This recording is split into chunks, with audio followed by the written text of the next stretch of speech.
अच्छा ठीक, okay, Pawan Kumar. Thank you, Mr. Deputy Chairman. Let me begin, sir, by first congratulating the Finance Minister. And I congratulate him because rarely has a budget reflected so clearly the philosophy of a government and a finance minister. Mr. Chairman, a budget is not merely a compilation of statistics. A budget provides you the key to what is the direction and the thrust and the content of economic policy of a government. And I think in this budget, my esteemed friend Mr. Jaitley, and I have said this before, I have had the privilege of being his class fellow from school, a contemporary in the university. We did law together and I have great respect for him. And I think Mr. Jaitley has very clearly brought out a certain philosophy in this budget. कुछ देर पहले प्रभात झा जी ने बात की थी अमृत की, और उन्होंने तुलना की थी इस बजट की अमृत के साथ। मैं ये कहना चाहता हूं, इस बजट में अमृत है, पर वो कुछ लोगों के लिए है। अमृत है, पर वो कुछ लोगों के लिए है, और इसी से दर्शा सकते हैं हम कि इस बजट की जो फिलॉसफी है उसमें इससे बढ़कर क्लैरिटी आज तक शायद पहले किसी बजट ने नहीं देखी होगी। और मैं उस फिलॉसफी की बात करना चाहता हूं, और सर उस philosophy, it is based on a two-pronged goal, and I want to state it with clarity in this house. The first goal is to incentivize corporate India and the foreign investor at the expense of your own poor, your own deprived, and even your own middle class. And the second strategy, sir, is that second strategy is a spectacular abdication. An abdication of the state. Withdraw wherever possible from the welfare activities of the state. Make physical capital far more important than human capital. And in this context, sir, आपके जो वादे थे चुनाव के समय से, उसके साथ एक बहुत ही बुनियादी वादा खिलाफी हुई है। मुझे एक शेर याद आता है, हमने देखा था जमाने का बदलना लेकिन उनके बदले हुए तेवर नहीं देखे जाते, अब नहीं देखे जाते, क्योंकि इस बजट में वो फिलॉसफी साफ जाहिर होती है। सर, इस philosophy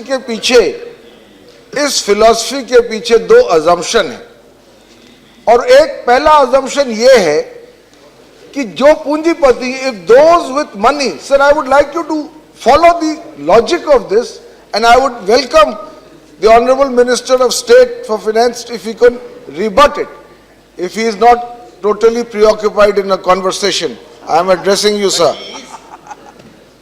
If those with money become bigger, they may invest something back into the economy.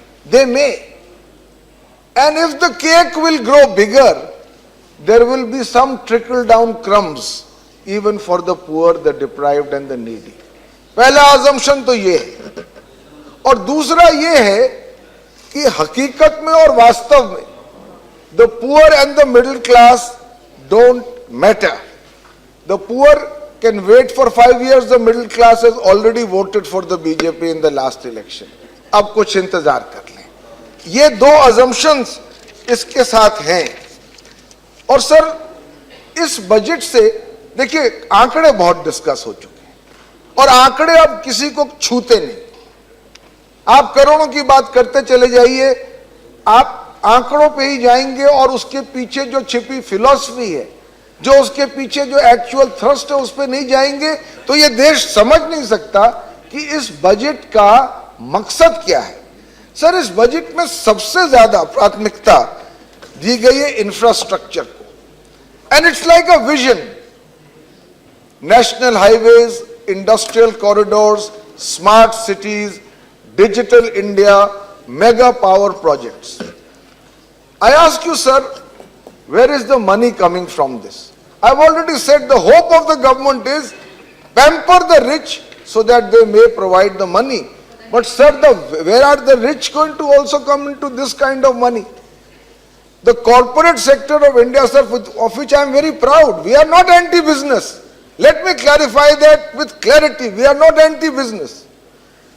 Corporate India has already raided the banking sector. Sir, a reference was made in the past to the NPA.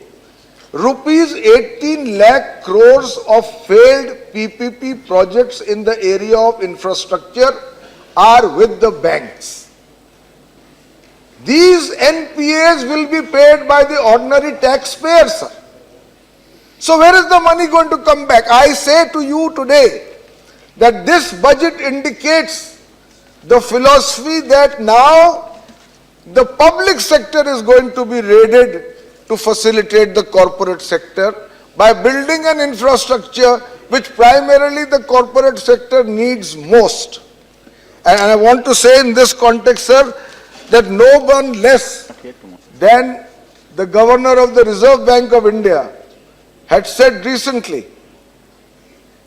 और मंत्री जी मैं चाहता हूं आप खास तौर से इस पे ध्यान दें, रघुराम राजन जी ने ये कहा एक स्पीच में नवंबर 25, 2014 में, that Indian corporate sector enjoyed something approaching riskless capitalism and appealed for a change of mindset where the willful or non-cooperative defaulter is not lionized as a captain of industry but justly chastised as a freeloader on the hard-working people of the country. This is the truth of the NPA, and here is the Governor of the Reserve Bank of India mentioning it himself. तो sir अगर ये philosophy है तो ये पैसा फिर किससे deprive होने वाला है? It's very important, sir. We are a land of vast discrepancies. The exceptionally rich and the abysmally poor. Where is this money coming from? And I want to make a charge, sir. I say it with responsibility that this budget has been the first budget in the country which has been so clearly against the welfare aspect of the state. And I want to say that, sir, in a country which has the largest number of the illiterate in the country, 280 million people cannot read and write. The budget for primary and secondary education has been cut by 16%. Sir, the budget for Sarv Shiksha Abhiyan has been cut by 22%. The budget for the ICDS, which had already been mentioned, and the midday meal scheme has been cut. Sir, the budget for the all-important health sector, it has been cut by 4,000 crores. And now, sir, it is the lowest such budget for health of any budget in the world. Kindly, this point should be noted in a country like India, where primary health is also not available to the ordinary person. In the last budget, sir, the finance minister spoke about a plan of universal health assurance. There is not a word about this in the new budget. Sir, 97% cut has been made in central funds for Panchayati Raj. There has been a further 14% cut in the farm sector fund, sir, and I will speak about that a little just later, sir. Sir, I want to place on record that the percentage of the budget which has been set aside for education and health in this budget is less than what Nepal, Sri Lanka and Afghanistan have given to the sectors of education and health in their own budgets. For a country like India, this is a matter to be ashamed about. Sir, tokenistic tax concessions. Tokenistic tax concessions have been given to the middle class, but as you are aware, there has been an increase in the service tax, which will add to the inflationary burden on the middle class. Sir, I want to say, what are the concessions given to the corporate sector? Again, I want to say, we are not against the corporate sector, but what is the budget providing for it? The corporate sector accounts for 70,000 crore in tax exemptions. But their corporate tax rate has been further reduced from 30 to 25% over the next 4 years. Mr. Finance Minister, sir, Minister of State, the relief to the gold and diamond industry is equivalent to rupees 75,000 crores, more than the combined budget for the Sarv Shiksha Abhiyan, the midday meals, and for the health sector. Sir, smaller companies, I want to understand, this house wants to understand, smaller companies, sir, and there are entrepreneurs in the middle class. The small and medium enterprise sector is the most contributing sector. Smaller companies earning a profit of 1 crore pay a tax of 27%. But companies which earn 500 crores as profit pay 21%. What kind of logic is this? Finance leasing companies, sir, please check your facts, are in effect paying a tax which is equivalent only to 2%. So, sir, where do the poor go in this kind of conceptualization? The PM's irrigation scheme, sir, has got truly a shameful figure. Please see it as a percentage of the budget, 5,000 crores. Agriculture has, sir, been ignored except for increase in money available to give rural credit. I ask you, sir, how many farmers at the lowest level of the economic spectrum are in a position to avail of loans? They don't even sometimes have the papers to provide the collateral. Farmers are committing suicides under debt burden, and to provide them more money merely for rural credit without investing heavily in the rising of agricultural productivity, which is still responsible for 60 to 70% of our population. Yesterday I was on a television debate, sir, where a responsible spokesman of the BJP actually said that farmers are no longer interested in agriculture. A statement was made like this. So I am trying to say, sir, by ignoring them, they will not disappear, sir.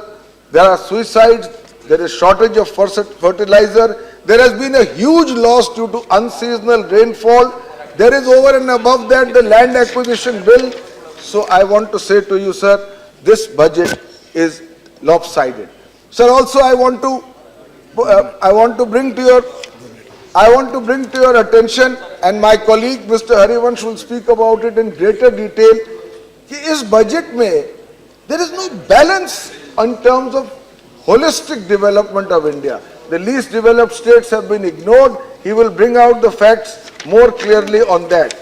Sir, therefore, towards the end I want to say, in our country, sir, we require a certain balance between competing priorities. There are the priorities of the rich, there are the priorities of the middle class, and there are the priorities of the large number, the overwhelming majority of the poor, the marginalized and the needy. We are proud of our corporate sector business, but sir, we seek some balance in the budget. We cannot say that today we will allow them to become richer and you wait for 5-7 years until the benefit comes to you. तेरे वादे पर जिए हम तो ये जान झूठ जाना कि खुशी से मर न जाते अगर एतबार होता. किस बात का एतबार? आपने क्या डायरेक्शन दिया है? Where is the content?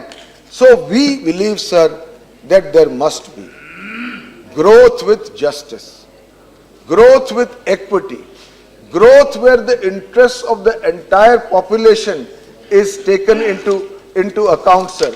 You cannot have growth without examining the content of it. So my charge on this budget, sir, is I congratulate the finance minister for bringing such a clear-cut philosophy to this budget. But I denounce him for saying that philosophy is not congruent with the real interests of India. And therefore, sir, I stand here to oppose this budget on the grounds of principle.